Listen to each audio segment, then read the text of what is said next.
Assalamualaikum warahmatullahi wabarakatuh. Alhamdulillah rabbil alamin wassalatu wassalamu ala Rasulillah wa ala alihi wa sahbihi wa mawala wa la haula wa la quwwata illa billah wa ba'du.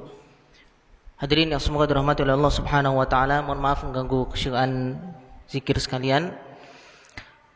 Insyaallah dalam waktu yang singkat saja kita akan sampaikan sedikit informasi mengenai coronavirus yang sedang mewabah di dunia ini, ya, dan ditetapkan oleh WHO pada tanggal 11 Maret kemarin sebagai pandemi, yaitu penyakit yang mewabah dan membuat masalah di seluruh dunia, ya.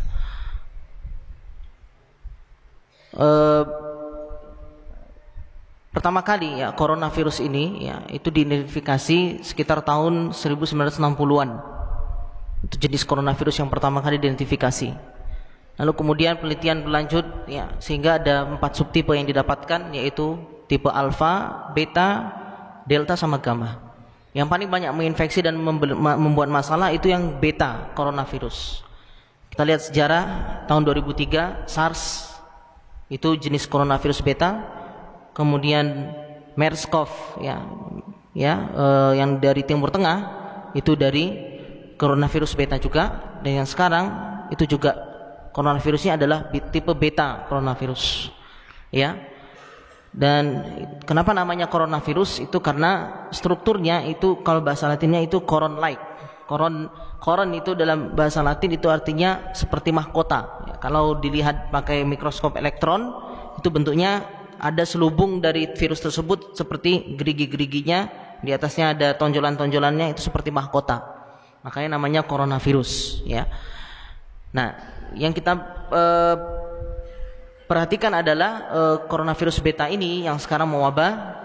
Itu dulu pertama kali sekitar bulan ya di akhir tahun 2019 itu namanya diperkenalkan adalah nCoV-19, novel coronavirus 19. Lalu kemudian ada perubahan terminologi penamaan itu ya, sehingga nama virusnya adalah SARS-CoV-2. SARS-CoV-2 karena SARS-CoV-1-nya adalah SARS tahun 2003. Yang namanya SARS-CoV-2 itu nama virusnya. Penyakit yang disebabkan oleh SARS-CoV-2 itu namanya adalah COVID-19. Coronavirus disease atau coronavirus infeksi disease 19. Ya. Yang paling penting kita ketahui adalah penyakit ini atau virus ini menyebar lewat apa? Menyebarnya adalah lewat droplet, bukan lewat airborne. Apa itu droplet? Apa itu airborne? Droplet itu adalah percikan liur atau ludah yang keluar ketika kita berbicara, bersin atau batuk. Itu droplet. Kalau airborne itu hembusan nafas saja itu bisa membawa virus. Nah, coronavirus itu dia droplet, bukan airborne. Jadi dia tidak akan keluar kalau kita bernafas biasa. Tapi kalau udah percikan liur, bersin terutama, batuk terutama, itu kemana-mana dropletnya, ya. Itu dari situ keluar bisa menular coronavirusnya, ya. Kemudian yang berisiko terkena adalah semua kita, dari usia muda sampai usia tua, semuanya berisiko kena infeksi coronavirus. Tapi berdasarkan data-data yang ada, case fatality rate-nya yang tinggi atau kasusnya yang menjadi fatal yang sangat banyak itu pada usia tua terutama dan anak-anak kecil. Ya, dari data di Wuhan sana yang banyak bermasalah adalah yang orang-orang tua yang banyak meninggal. Baru kemudian diikuti anak kecil dan baru usia produktif. Ya. Kemudian di data tempat kita yang kasusnya meninggal itu 2 dewasa, itu usianya yang 159, yang 157. 2 lagi itu 1 3 tahun, 1 2 tahun. Yang terakhir ada yang meninggal lagi, saya belum baca berapa usianya. Artinya di sana dijelaskan oleh para ahli, coronavirus sendiri tidak langsung menyebabkan kematian dan langsung penyakit berat, tidak.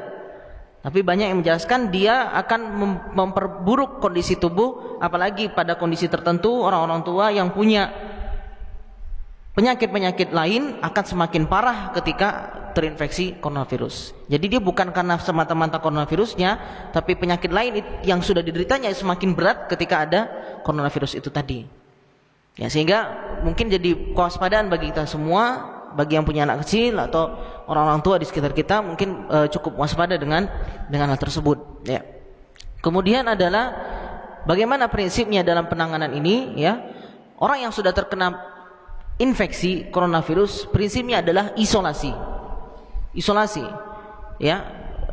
Dia tidak boleh kemana-mana, dikarantina sampai virusnya mati ya, sampai dia recovery, sampai sudah mulai baik, sehingga tidak akan menularkan kemana-mana. Itu prinsipnya. Dan kemudian memakai masker ya, supaya droplet ketika dia bicara, ketika dia batuk, bersin tidak kemana-mana.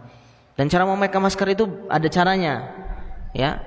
Kalau kita pakai itu bagian masker yang hijau itu biasanya yang bagian atas ada besinya ya, kalau dipasang di sini itu kalau kita ikat ke belakang itu ditekan supaya kita sesuaikan dengan kontur hidung kita sehingga menutup bagian atas. Bawahnya bukan di sini tapi di sini, jadi full menutup hidung sama mulut ya. Dan kemudian adalah bagi kita semua adalah meningkatkan universal precaution ya, kewaspadaan secara umum, dan semakin meningkatkan dengan cara kewaspadaannya adalah memperbanyak cuci tangan, karena kita menyentuh macam-macam ternyata droplet di sana ada, bisa jadi ya, sehingga meningkatkan frekuensi kita cuci tangan, terutama ketika dari tempat umum, menyentuh tombol lift, pegang gagang pintu ya. Kemudian juga fasilitas umum yang lainnya. Kalau kita pulang ke rumah, maka yang pertama kali kita cari adalah wastafel, cuci tangan dengan sabun, lalu kemudian bilas ya, kemudian baru kita berinteraksi dengan keluarga kita. Kemudian ya, cuci tangan itu ada cara yang benar ya, tidak semata-mata asal-asal saja, ada cara yang benar juga ya. Misalnya diratakan di sininya ya, silahkan dicari nanti 5 langkah cuci tangan seperti apa, kemudian dilihat bagaimana langkah-langkahnya. Itu yang kita praktekkan, baik memakai sabun ataupun memakai hand sanitizer, alkohol ya. Alkohol itu yang direkomendasikan kadar oleh WHO itu minimal 60%. Di tempat kita yang tersebar umum 70%. Jadi insya Allah sudah memenuhi standar yang direkomendasikan oleh WHO. Kemudian kewaspadaan yang lain adalah kita tingkatkan selain cuci tangan itu ya, jangan menyentuh bagian wajah kita, terutama hidung, mata dan mulut ketika di tempat umum. Ini lagi seperti ini, kita belum cuci tangan, usahakan jangan sentuh-sentuh segala macam. Ini jangan. Ya. Karena kita nggak tahu habis megang apa, nyentuh beginian di daerah sini, ini bisa masuk virusnya ke dalam situ. Kemudian kita tidak tahu berapa usia pasti coronavirus ketika dalam bentuk droplet di luar tubuh manusia. Belum ada penelitian pastinya. Namun Bapak Ibu sekalian, berdasarkan jenis keluarga coronavirus itu dia bertahan di luar tubuh manusia itu dalam hitungan jam, tapi tidak sampai hitungan hari. Jadi mungkin tidak lama betul, tapi juga masih cukup lama untuk memberikan infeksi ya. Ya. Jadi hati-hati kalau kita di luar, usahakan kurangi kebiasaan kita ngucek-ngucek dengan mata kita atau hidung kita atau mulut kita ya, kurangi itu semua. Kemudian tadi dijelaskan penularannya adalah droplet, bukan airborne. Jadi kalau misalnya sekarang ini kita banyak yang nggak pakai masker, ya nggak masalah, tidak apa-apa ya, asalkan ya itu tadi universal precaution-nya kita jaga. Jangan asal pegang-pegang, kemudian pastikan tangan kita sudah bersih baru boleh pegang wajah. Kalau pulang cuci tangan dulu, kejar wastafel dulu, baru interaksi dengan keluarga kita ya. Kemudian yang sekarang digalakkan adalah tidak bersalaman, tidak cipika-cipiki dan seterusnya ya. Mungkin kalau tidak cipika-cipiki kita bisa hindarkan, tapi kalau interaksi sosial kita salaman itu sulit ya, sehingga ada yang begini ya, ada yang begini dan seterusnya. Tapi intinya adalah sebenarnya yang dikejar dari itu adalah menjaga jarak aman kita, jangan kena droplet manusia itu ya. Jarak amannya itu sebenarnya adalah 2 meter, tapi tidak mungkin ya. Orang begini-begini pun jaraknya ternyata setengah meter ya. Jadi bukan jarak aman juga ya. Sehingga yang kita tingkatkan adalah kalau memang kita tidak tahu atau tidak kenal ya sudah jaga jarak ya. Tapi kalau memang kenal salaman ya salaman, tapi kemudian jangan lupa cuci tangan. Ya, bukan berarti kita jorok dengan orang tersebut atau gimana, tapi dalam rangka kewaspadaan kita bersama. Ya, mungkin sedikit itu saja yang bisa kami sampaikan di kesempatan malam hari ini.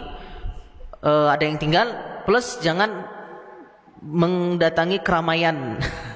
Tapi kita di masjid ya juga sulit. Ya, maksud saya adalah ketika tempat-tempatnya umum, misalnya di mall atau di mana lagi tempat umum, fasilitas umum yang lainnya, kalau tidak ada kebutuhan mendesak, usahakan jangan ke sana.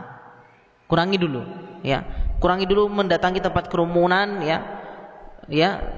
Kemudian juga ini kita akan persingkat, ya, supaya tidak begitu lama kita di sini. Jadi dalam rangka itu tadi, ya, menjaga semuanya. Prinsipnya adalah isolasi dan universal precaution. Universal precautionnya adalah kita mementingkan kebersihan dan kewaspadaan diri kita supaya jangan sampai kita tertular virus corona itu tadi. Ya, itu semua adalah bentuk usaha kita semua, hadirin sekalian. Isinya nanti hasilnya adalah semua terserah Allah Subhanahu wa taala. Kita tawakal sama Allah Subhanahu wa taala, karena tidak ada satupun kejadian yang ada di muka bumi pasti semuanya sudah ditakdirkan oleh Allah Subhanahu wa taala. Termasuk adalah kita tidak mendatangi tempat-tempat yang sudah ada wabah, ya. Ya, memang itu dipertanyakan oleh WHO dengan cara pemerintah Cina melockdown, mengisolasi Wuhan itu apakah efektif atau tidak, karena virusnya ternyata juga keluar. Tapi ternyata ada hadis Nabi SAW yang memerintahkan ketika ada wabah, ya, kalau ada suatu wabah di suatu negeri, ya, wabah penyakit, jangan datangi. Kalau sudah wabah itu terjadi di suatu negeri dan kita berada di dalamnya, jangan keluar. Ya, WHO bertanyakan, tapi itu Nabi SAW menunjukkan cara pencegahannya seperti itu. Ya, mungkin itu saja yang bisa kita sampaikan pada kesempatan malam hari ini. Ya, semoga bermanfaat. Wassalamualaikum warahmatullahi wabarakatuh. Subhanakallah bihamdika asyhadu an la ilaha illa anta astaghfiruka wa atubu ilaik. Assalamualaikum warahmatullahi wabarakatuh.